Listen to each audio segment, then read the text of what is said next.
Quantas vezes você já tentou administrar a sua raiva e não teve sucesso? Hoje tem uma proposta nesse vídeo para compreender as bases dessa força e facilitar esse processo. Me acompanhe.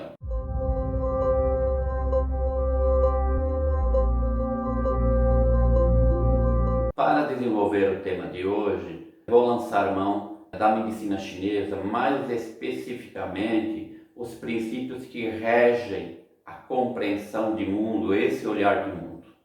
E esse olhar de mundo, deixando bastante claro, ele não coloca o ser humano como prioridade, ele coloca o ser humano como um elemento componente de um sistema, mas sujeito às mesmas bases, às mesmas leis e os mesmos elementos. Não tem muito essa diferenciação. Aqui existe ser humano e o restante está sob função de nutrir, de desenvolver, dar suporte para o ser humano. O ser humano está aqui dentro.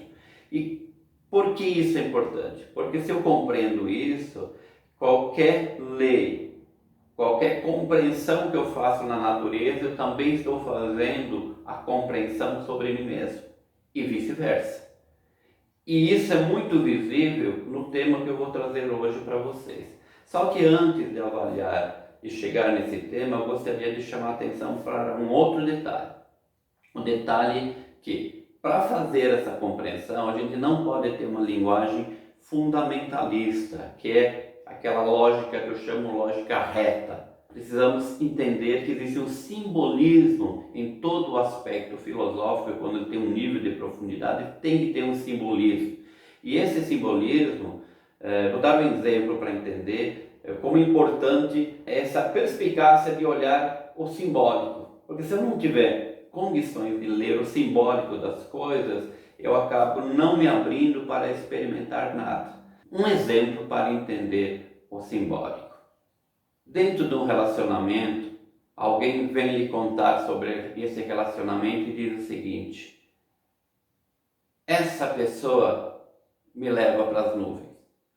Se você tiver uma linguagem fundamentalista, você pode perguntar se essa pessoa é um piloto de avião ou alguém que trabalha nas alturas. Parece engraçado, mas essa é a relação que a gente pode estar fazendo.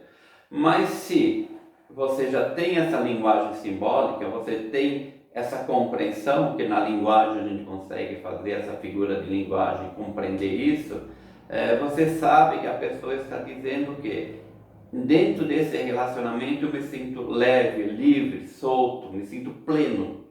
E isso é a linguagem simbólica. Só tome um pouco de cuidado para sempre se afastar e olhar de longe e pegar o simbólico que existe em qualquer aspecto filosófico. Aí sim você está chegando na essência. Então, levando em consideração esse aspecto simbólico, nós temos um aspecto simbólico da medicina chinesa que são os 5 elementos. Dentro desses 5 elementos, qual é a compreensão? Que tudo na natureza tem essa base, né, que são 5 elementos, eu prefiro chamar de 5 energias, tá? E um desses elementos é o elemento madeira. Aí é importante novamente entender o simbólico que existe aqui. O elemento madeira não é um pedaço de pau, não é um pedaço de madeira. Ele representa uma representação de algumas características que existem na natureza, inclusive dentro do corpo humano. E a característica do elemento madeira, uma delas é essa questão da mobilidade. Então o vento bate, por isso o bambu muitas vezes é representado como um elemento madeira. O vento bate e ele tem essa mobilidade, essa capacidade de movimentação. Esse é o aspecto simbólico. Dentro do elemento madeira eu vou destacar um ponto. O ponto que está envolvido com o aspecto emocional do nosso sistema. E o aspecto emocional é a raiva. Só que eu não vou usar a palavra raiva porque ela pode sugerir o aspecto psicológico do ódio.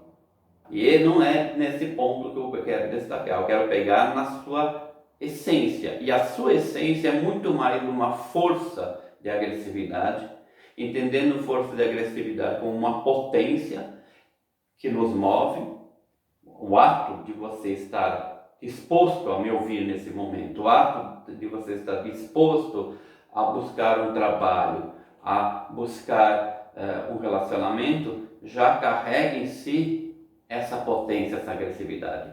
E biologicamente, onde você olha na natureza tem essa força. Onde você observa tem essa potência.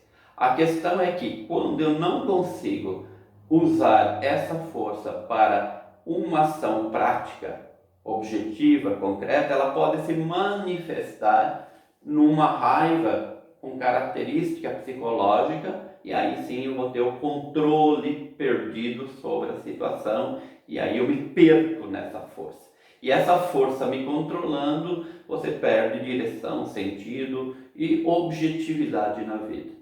Então é desse aspecto que eu quero trabalhar com vocês hoje, que é essa potência que não tem como negar. Por mais que você tente negar, por mais que você tente reprimir, ela está dentro de você, você vem com esse mecanismo.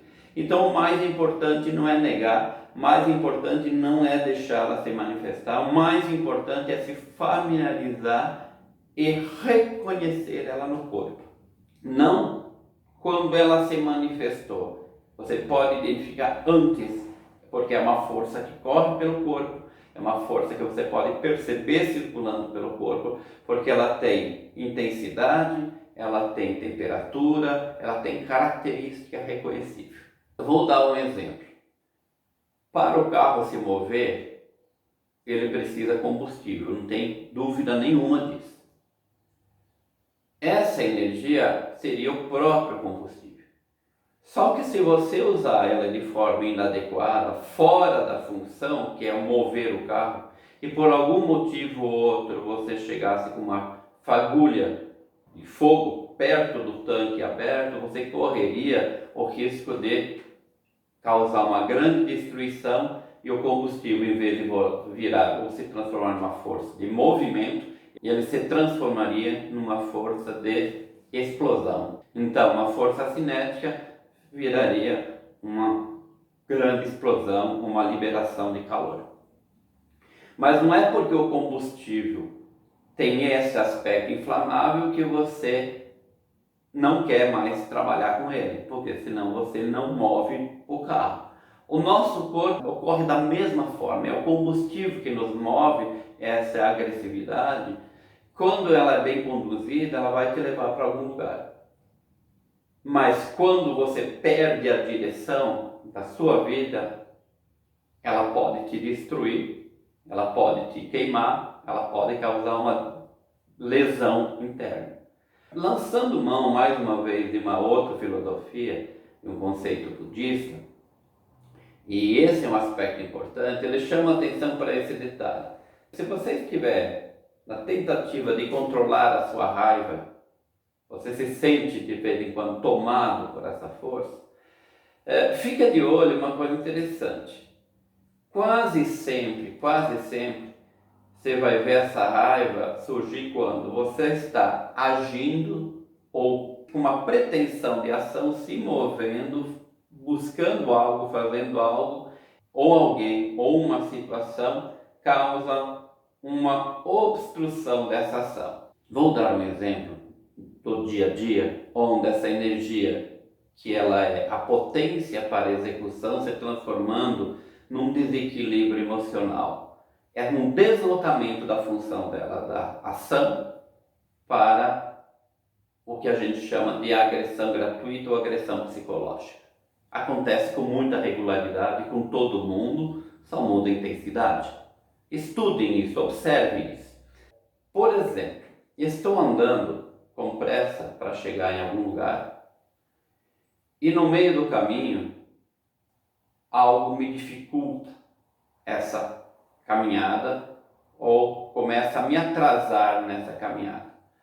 A energia que estava estimulada para aquela ação, ela começa a se acumular e quase que invariavelmente ela começa a ser direcionada para o objeto ou a pessoa que está causando essa dificuldade. Em alguns instantes a minha cabeça já está com argumentos, por que a pessoa se comporta assim, por que ela está me atrapalhando, e mais alguns instantes eu estou me contendo para não agredi-la. Você vai dizer assim, mas a pessoa não precisaria fazer isso. Essa dinâmica ela é tão visível que você vai ver pessoas tendo essa mesma atitude quando, na expectativa do conserto de uma máquina, de um motor que ele está lá tentando consertar, ou na tentativa de construir um texto lá no seu computador, quando o computador não funciona adequadamente, como estava na expectativa, você vai ver pessoas saindo no tapa com aquele objeto inanimado também. Qual é a intenção desse objeto contra você? Você já deve ter visto várias vezes essa cena onde, numa crise dessa natureza, objetos serem arremessados, objetos serem destruídos. Por quê? Porque aquele objeto representou um obstáculo para o direcionamento dessa energia agressiva. Então, quando eu estou falando de energia de raiva, eu queria dizer o seguinte: não nos fixemos exageradamente na manifestação final psicológica. Vamos aprender a reconhecê-la antes que ela se transforme nessa manifestação psicológica. E isso é possível. E de que forma a gente pode fazer? Esse é o exercício que eu proponho para vocês durante essa semana. Qual é o exercício do dia? Ou melhor, da semana? O primeiro passo é desenvolver uma pequena meta. E a meta é reconhecer essa energia, essa potência que eu estou chamando de raiva. Reconhecer no corpo, não a nível de argumento, não a nível de teoria. Então, o objetivo não é argumentar ou contra-argumentar ou buscar os porquês durante essa semana quando você se sentir irritado ou se sentir, vamos chamar assim, com raiva. O objetivo é encontrar no corpo, ao menor sinal de irritação, ao menor sinal de frustração, porque a irritação vem de uma frustração, inclusive de uma expectativa frustrada. Ao menor sinal disso, você não vai mais, nessa semana, direcionar para o objeto da frustração, ou a pessoa, o mau funcionamento do equipamento, ou as coisas que não estão acontecendo como você gostaria. Você vai, nesse momento, procurar no corpo a sensação correndo. E de que forma eu faço isso? Assim que perceber que essa irritação está tomando conta, você vai esquecer o objeto, que pode ser uma pessoa, pode ser algo que não fluiu como você gostaria, ou um objeto que não está funcionando como deveria. Você vai se fixar no seu corpo.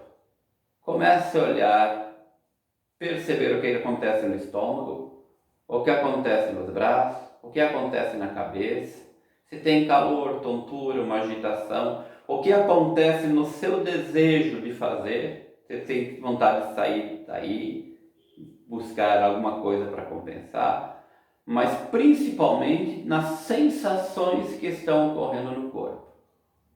Será que você consegue, durante uma semana, observar todas as reações que ocorrem durante uma situação semelhante?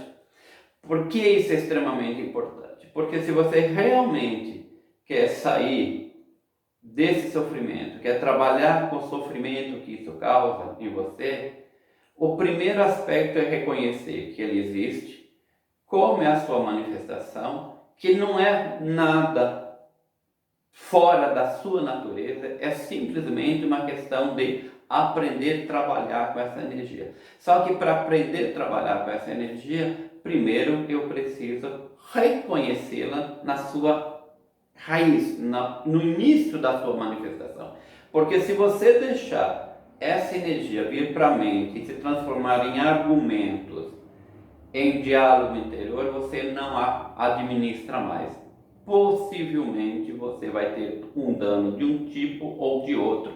Danos que no próximo encontro eu trarei para vocês, que são outras formas de trabalhar com essa energia. Então, o exercício não é um exercício nada complexo, mas que exige bastante atenção. Mas lembre-se, não é para a vida toda que eu estou propondo isso.